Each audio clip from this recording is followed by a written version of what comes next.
La información sale temprano y para todos. Panorama por LU2 AM840.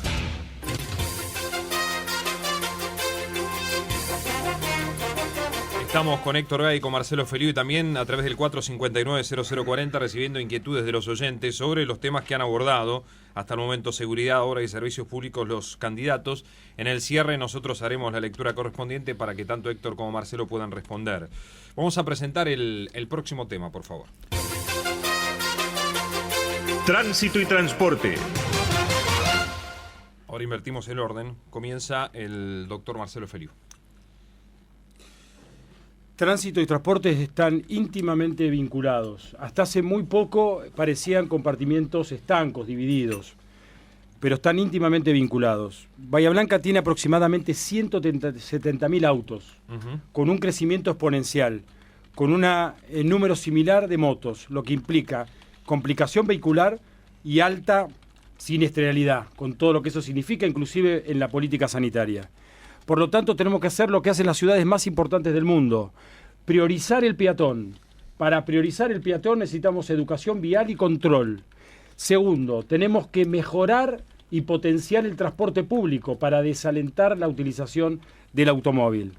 Para eso, lo que tenemos que hacer es, primero, el transporte público que se estabilizó después del desastre de Plaza, nos tenemos que animar a diseñar y tocar las líneas. Con el sistema estabilizado, lo que tenemos que lograr es mejorar las líneas para que lleguen especialmente a los sectores barriales. Para eso necesitamos más infraestructura. ¿Por qué? Porque el colectivo tiene que pasar por donde está asfaltado, para que pueda entrar a más barrios, para que haya mayor mantenimiento y para que efectivamente sea más tentador para el vecino viajar en el transporte público. Tercero, tenemos que pensar en estaciones de transbordo, para que una persona que tiene que atravesar la ciudad no tenga que tomar dos líneas, sino que con un único boleto, lo que se llama boleto combinado, pero en ciudades más modernas se llama estación de transbordo, sí, poder utilizarlo. Por eso, para poder compatibilizar transporte y tránsito, sí, es imprescindible que potenciemos el transporte público. Héctor, tu minuto y medio a partir de estos momentos. Está claro que para construir una ciudad integrada el transporte, la infraestructura de transporte es crucial. Y tenemos que trabajar para que más barrios estén conectados entre sí. Esto es evidente, pero también va de la mano de la cuestión de la infraestructura. Hoy tenemos algunos barrios en que un día como hoy, por ejemplo, hoy seguramente van a llamar de algunos barrios el colectivo no entra. Porque entra los días que no llueve y eso evidentemente deja a los vecinos al margen.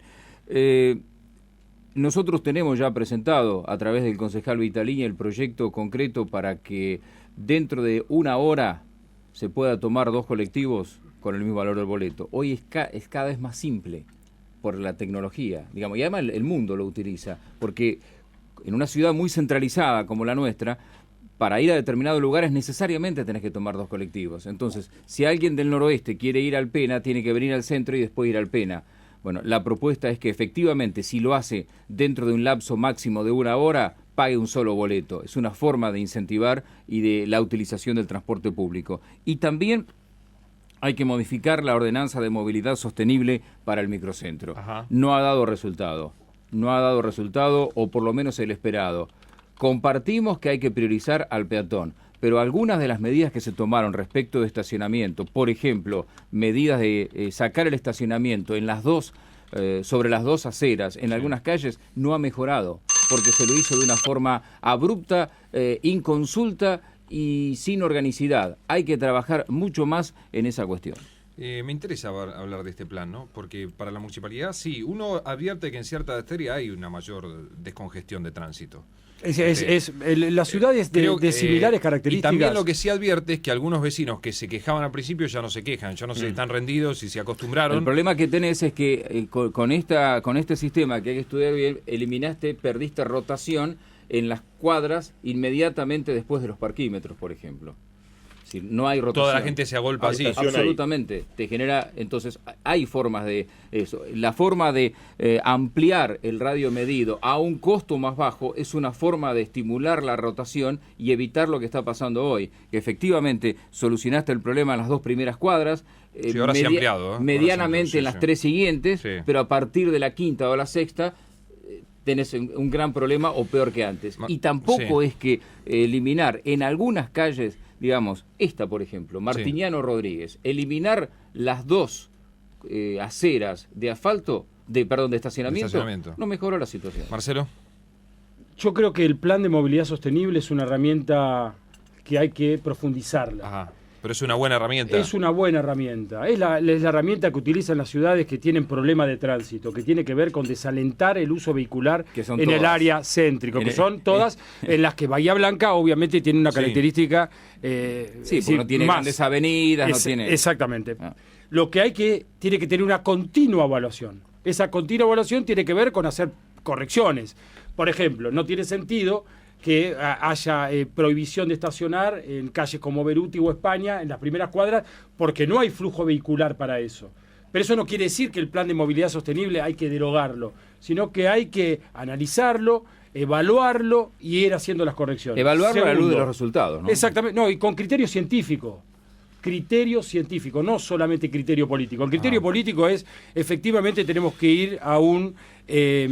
desalentar el tránsito vehicular. Sí, perdón. La herramienta es buena, hay que ir modificándola y tenemos que ir poco a poco en el mediano plazo a ir al salto cualitativo, a tener una movilidad multimodal.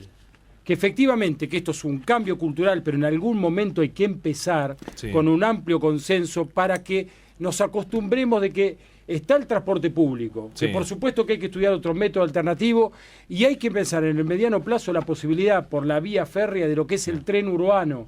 Hoy estaríamos en condiciones, de acuerdo a los estudios hechos por las universidades, especialmente por la UTN, de que podemos con muy poca inversión, obviamente con gestión, como sucede en la ciudad de Rosario, de poder tener un tren urbano que arranque en el CONICET, que vaya para Juan Domingo Perón y que llegue hasta el Parque de Mayo, casi hasta el límite con la Estación Sur. Yo lo que quería decir, tenemos que tener como visión en el mediano plazo, vuelvo a insistir porque quiero ser responsable, la única forma de resolver el problema del tránsito tiene que ver con tener un programa de movilidad sostenible, con desalentar el tránsito vehicular y avanzar con un programa de movilidad multimodal. Quiero decir que tampoco se pueden hacer cambios en el sistema de estacionamiento a pedido de los vecinos. No, es decir, los vecinos van al consejo, presionan a los comerciantes y así se hace, porque si no estaríamos hablando de, ante un reclamo popular, una decisión hasta, yo diría, demagógica. Me parece interesante que sea un estudio científico, es decir, está pasando esto, pero tener una visión clara, concreta de lo que está pasando. Pero el plan de movilidad tuvo un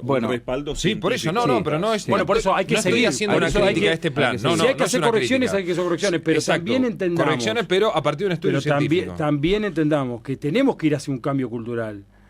Los bahienses estamos muy acostumbrados de casa y estacionar. Tenemos mentalidad de pueblo en algunas cosas. Bueno, por lo tanto, la responsabilidad a quien nos toque conducir es efectivamente transmitir que tenemos poco a poco, con consenso, con diálogo, con resultado y con cientificidad, vuelvo a insistir esto. Bueno, podría ser un intendente que vaya al CINA 65 en colectivo, por ejemplo. No podemos tener solo discurso, tenemos que darle contenido concreto. A esto es imprescindible tener datos sobre cómo ha ido avanzando el plan de movilidad sostenible. Bueno, Héctor tiene la palabra. El tema de la movilidad multimodal está claro, el mundo avanza así. Mira, si hay 2 problemas que tienen las ciudades en el mundo que son comunes, es tránsito y basura. Digamos, en todo el mundo están analizando cómo solucionan este problema. Algunos lo logran, otros no. Las características de cada ciudad hacen que haya que adecuarse a eso. Ahora, dentro de ese plan de movilidad mucho más amplio que tenemos que tener, evidentemente no puede faltar el incentivo de a poco al uso de la bicicleta y a las ciclovías. Hay en este momento un programa en estudio, ahí hay un trabajo científico que ha hecho la UTN, hay que seguir avanzando. No sé qué actitud va a tener el Consejo Deliberante en estas últimas sesiones del año respecto de aprobar o no, o va a dejar para la próxima gestión, pero evidentemente hay que avanzar de a poco en una red de ciclovías que en el mundo ha dado resultado. Y no es difícil, Bahía, por supuesto que es difícil, a veces por lo cultural, pero no es excusa el tema del frío, del clima o del viento, porque si no en los países nórdicos no habría las redes de bicisendas que hay. ¿Es otra cultura? Estamos de acuerdo, pero hay que empezar con un desarrollo y una prioridad para los ciclistas con responsabilidades mutuas, porque también los ciclistas deben asumir esa responsabilidad cultural de que no son dueños de todo. Lo que pasa que, mira, si vos hoy pones en el aire los oyentes respecto de la ciclovía, hay mucha queja porque algunos barrios están abandonados. Entonces dicen, van a hacer inversión en la ciclovía y aquí no podemos salir de casa, que es lo que ustedes ven cuando recorren. Está bien, una cosa no quita la otra. Pero hay que hacer las dos cosas, una cosa no quita la hoy otra. Por hoy no se hace nada. Bueno, más vale que no se hace nada, pero una cosa no quita la otra, porque si no nunca avanzás. Con cuestiones que tienen que ver, hay cuestiones como hablando del tema basura, empezar de una vez por todas con la separación en origen, la reutilización, el reciclado, pero con un programa sostenible en el tiempo. Lo mismo con el uso de la bicicleta. El uso de la bicicleta no lo podés hacer. El ejemplo de la ciudad de Buenos Aires, pero muchas otras en el mundo. Al principio mucha gente se queja el colectivero, se queja el taxista, pero necesariamente tenemos que avanzar en el sentido de desalentar el uso del automóvil.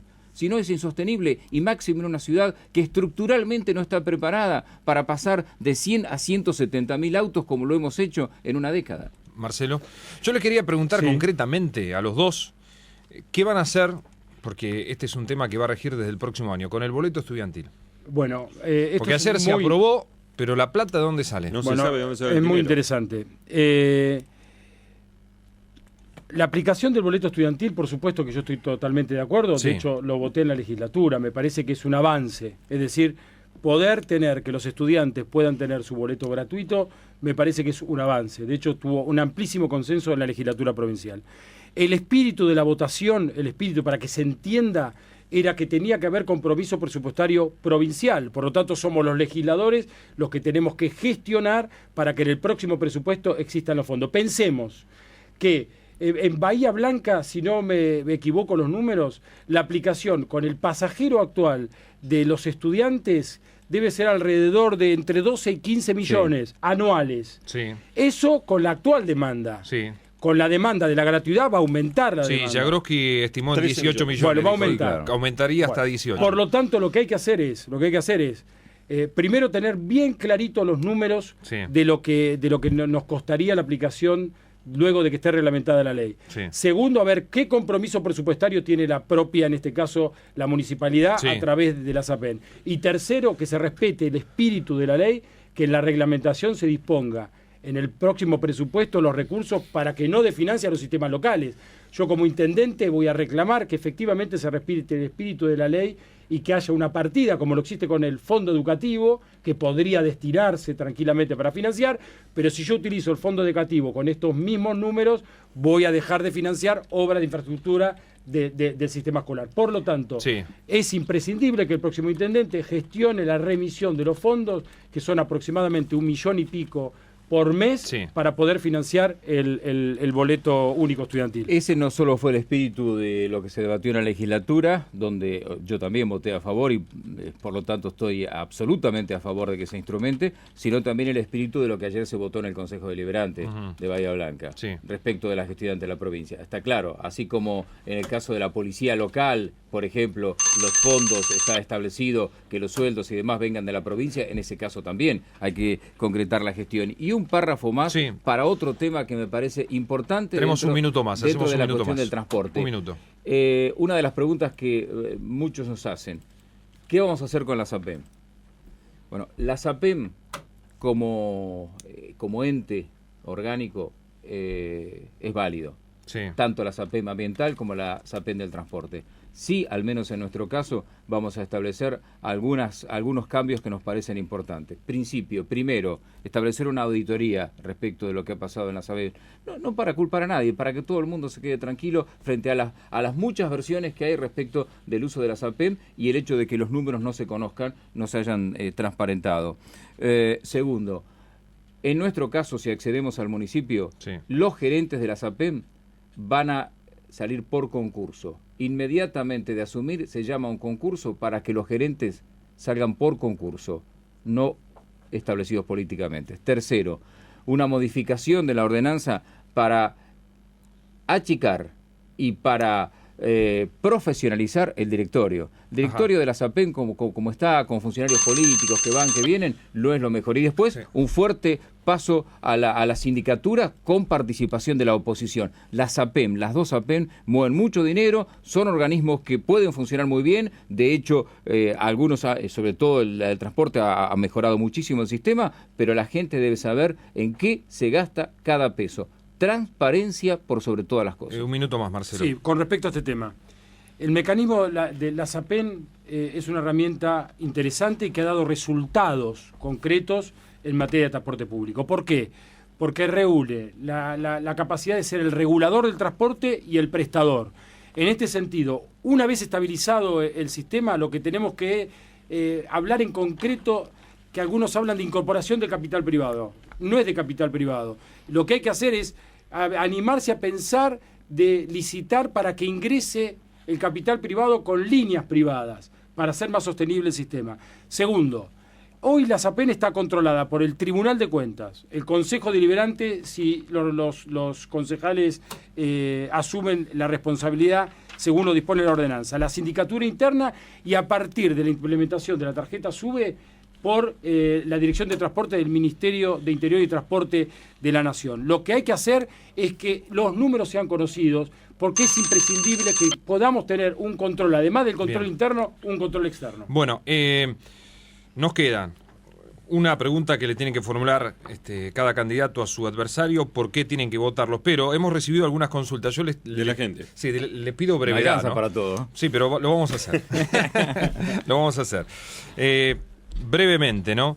Mario nos dice, teniendo en cuenta el bajo nivel en la prestación del servicio, ¿piensan hacer alguna auditoría sobre la Guardia Urbana? 30 segundos para cada uno. Volver al espíritu original. Bien. El espíritu original no tiene que ver solo con cobrar multas, sino con tareas de prevención, de disuasión, principalmente en los sectores en forma coordinada con la policía de la provincia y la policía local. Tiene que tener una cuestión de respetar cuál fue lo que dice la propia ordenanza de creación, la prevención principalmente en materia contravencional. Bien, Héctor. Lo dije anteriormente, en el mismo sentido, auxiliar de la justicia, auxiliar de las fuerzas de seguridad, porque para eso hay un núcleo importante que la verdad tampoco sabemos exactamente cuántos son, pero hay 150, 160, 170 efectivos hoy de la Guardia Urbana. No es una cifra desdeñable, estamos hablando más del 10% de lo que son todas las fuerzas que hoy se abocan a la seguridad en Bahía Blanca. Sandra nos dice, ¿sería factible volver al sistema de consorcio, entre paréntesis, cancelo con mi chequera la obra realizada Sin para duda, el asfaltado de claro, calles? claro. Sin duda. Claro. Una de las cuestiones que recuerdan los vecinos en los sectores barriales es la posibilidad de la construcción de obra pública por vía de consorcio, donde ahí se requiere una oficina jerarquizada que ayude, oficina jerarquizada de la municipalidad que ayude a organizarse a los vecinos para poder financiarse su obra. Héctor. Sin duda tiene que ser una de las prioridades Sí. de las obras públicas del próximo gobierno. Está absolutamente instrumentado para que eso suceda. Lo que ha ocurrido muchas veces con el sistema de consorcios y demás es que la inflación fue complicando y devorando muchos pactos. En la medida que tengamos una economía más estable y con menos inflación, es mucho más fácil. 10 segundos para decirte respecto de un tema en el que coincidíamos los foros de seguridad. Sí. Existe la ley esta de foros de seguridad. Y la última, ¿entienden que hay algún sector de la ciudad sin buena cobertura de la traza en línea de colectivos? Sí, hay. Muchos. Porque vuelvo a insistir, el sistema de plaza fue un desastre, ¿sí? El nuevo sistema lo mejoró, lo estabilizó.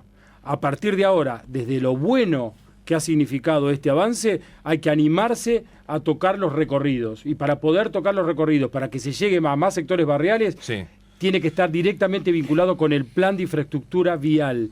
Es imprescindible que para poder extender haya mayor conectividad en los barrios, principalmente obviamente con obras de asfalto para que el colectivo pueda llegar. Exactamente, hay que llegar a más barrios, la ciudad se está extendiendo, hay nuevos barrios, hay lugares inaccesibles donde la gente clama por un colectivo, y también hay que volver a estudiar el tema de líneas circulares o de alguna línea circular que interconecte a los barrios, cosa que se habló muchas veces, pero bueno, por la propia dimensión de la ciudad y estructura de la ciudad, las líneas terminan el 90% vienen al centro, ¿no? Bueno, hay mucho reclamo de la gente de Cerri, ¿no? Que los invitan a los dos a que recorran Cerri, nos preguntan de obras de Cerri, Ecoplanta, bueno, la promesa es que van a estar en Cerri, a ver, ¿no? El tema, sí, por supuesto, pero además el tema, lo que ocurre es que nos acotamos a estos tres temas. Sí, el tema seguro. de los residuos, el tema de medio ambiente, el tema ambiental en general, incluido el tema de la ecoplanta, que desde ya en nuestro caso lo vamos a repotenciar absolutamente, pero como parte de una estructura vinculada con el ambiente, es un tema en sí, ¿no? Bueno,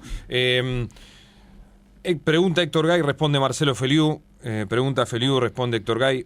La pregunta, Héctor, por favor, a Marcelo. No, hemos hablado de la necesaria interrelación con la provincia y fundamentalmente con la provincia. Yo quiero preguntarle a Marcelo si él está convencido que Aníbal Fernández es el mejor candidato como para luchar contra la seguridad, el narcotráfico, los problemas que tenemos en la ciudad. A mí me da la impresión, lo de ayer me volvió a ratificar cuando dejó plantados a todos los productores agropecuarios, que a Aníbal Fernández no le interesa el interior de la provincia o no se siente cómodo en el interior de la provincia.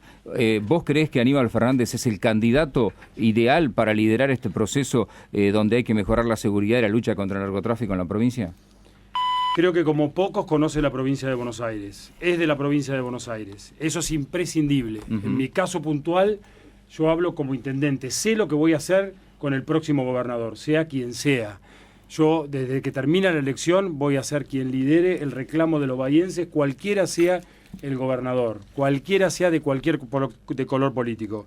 Por lo tanto, no tengo ninguna duda que lo que aquí nos convoca es qué es lo que vamos a hacer como intendentes, y en relación a tu pregunta, la traduzco qué es lo que voy a hacer con el próximo gobernador. Como gobernador lo que voy a hacer es liderar los reclamos de los bahienses, porque a mí me votaron los bahienses y mi primer interés y único interés es ser el representante genuino de la ciudadanía que me votó y que, si Dios quiere, me va a poner en la conducción de la municipalidad. Bueno, ahora pregunta Feliú y responde Gay, 1 minuto para la respuesta. Marcelo. La pregunta tiene que ver, hace dos años que estás en política, digamos, electiva. Tuviste muchos años en esta misma mesa como periodista. Yo te quiero preguntar si muchas cosas de las que decías como periodista y editorializaba sobre distintas cuestiones, las seguirías diciendo hoy, habida cuenta de que ya están transitando la vida política concreta. Muchas de las cosas que vos decías como periodista, ¿las podés sostener ahora como político? Te diría que el 80-90%. ¿Cuál es el 20% que no sostenés? El 20% que por ahí no sostengo es que a veces desde afuera se ve más fácil que estando del otro lado del mostrador algunas cuestiones. Por ejemplo, el tema de la propia tarea legislativa. Digamos, la propia tarea legislativa, uno a veces dice, ¿por qué no se sacan o se aprueban más leyes o más cuestiones que tienen que ver con Bahía? Por ejemplo, y uno a través de estos 2 años me di cuenta lo difícil que es llegar hasta concretar el consenso como para establecer una ley, que no es culpa o responsabilidad del legislador que tiene la mejor intención. Esta misma semana hemos, y vos has sido partícipe fundamental de una media sanción de una ley importantísima para Bahía, que es la expropiación del banco hipotecario, del edificio, que ojalá lo podamos tener para fines culturales, educativos, tal cual fue la propuesta de Marcelo que apoyamos. Bueno, eso había sido empezado hace muchos años por Jaime Linares, había perdido estado parlamentario, se volvió a recuperar. Bueno, como esa hay un montón. A veces uno dice, ¿por qué no hacen esto? ¿Por qué no hacen lo otro? Y no es tan fácil. Sobre todo desde el interior y sobre todo desde esta parte de la provincia de Buenos Aires con los números que tenemos. Bueno, estamos excedidos, pero tenemos que hacer el cierre del debate. Así que le damos 1 minuto a Marcelo Feliú y 1 minuto a Héctor Gay. Como conclusión tienen este minuto para exponer por qué hay que votarlos. Yo lo que quiero volcar en la Intendencia algo que es fundamental para poder ejercerla, que tiene que ver que la experiencia de todos estos años, tanto como concejal como legislador, los bahienses conocen cómo yo he trabajado. Para mí es imprescindible que cuando uno pregona liderazgo y autonomía tiene que estar fundada en una profunda experiencia con hechos concretos. No se puede improvisar para gobernar Bahía Blanca. Es imprescindible conocer todos los resortes que solamente los aporta quien ha tenido una carrera transitada. Modestamente yo pongo en consideración de los bahienses que analicen cuál ha sido mi trayectoria y mi experiencia política. El hecho de haber sido legislador y haber podido ver en perspectiva la ciudad, veo que claramente Bahía Blanca está ante un momento histórico, en la medida de que exista un intendente con liderazgo, con autonomía, que sea no testigo de lo que puede pasar en Bahía Blanca, sino protagonista, porque no va a haber y no hay puerta provincial o nacional que pueda ser indiferente a un liderazgo legítimo de la Municipalidad de Bahía Blanca, y en eso yo me comprometo para que Bahía Blanca pueda tener el despegue que todos deseamos. Marcelo, muy amable, muchas gracias. Muchísimas gracias. Héctor, tu minuto final. Claramente la ciudad está demandando un cambio, y el cambio, claro, no es el Frente para la Victoria. Hace 4 años el Frente para la Victoria alineó en el orden local, provincial y nacional. Los resultados están a la vista. Hace 4 años que la provincia no hace una obra trascendente e importante en Bahía. La última fue la autovía Juan Pablo II al aeropuerto. Claramente el Frente para la Victoria no puede decir que es el cambio. El cambio tampoco es una solución mágica. El cambio es volver a la normalidad. Tenemos que tener un gobierno normal en Bahía Blanca, desde el municipio, como hace tiempo no lo tenemos. Las cosas que han pasado en estos 8 o 10 años no habían pasado nunca en la historia de Bahía Blanca. Claramente hay que volver a los valores que se han perdido, valores tan elementales como importantes: diálogo, consenso, transparencia y gestión. Cuestiones que se han abandonado en los últimos tiempos, sobre todo en esta época de gobiernos kirchneristas en Bahía Blanca. Héctor, muy amable, muchas gracias. Muchas gracias. Por aquí pasó el primer debate de los 2 candidatos que tienen serias chances de llegar a la intendencia. Vamos a votar el próximo 25 de octubre. Vos sabés que... Nos tenemos que ir, ¿nos vamos breve. o hacemos la pausa? Tenemos que hacer la pausa. La pausa y ya seguimos, estamos excedidos, le pedimos disculpas Viste que no a Lorenzo, pero hacemos la pausa y ya venimos. Gracias a los dos. Muchas gracias.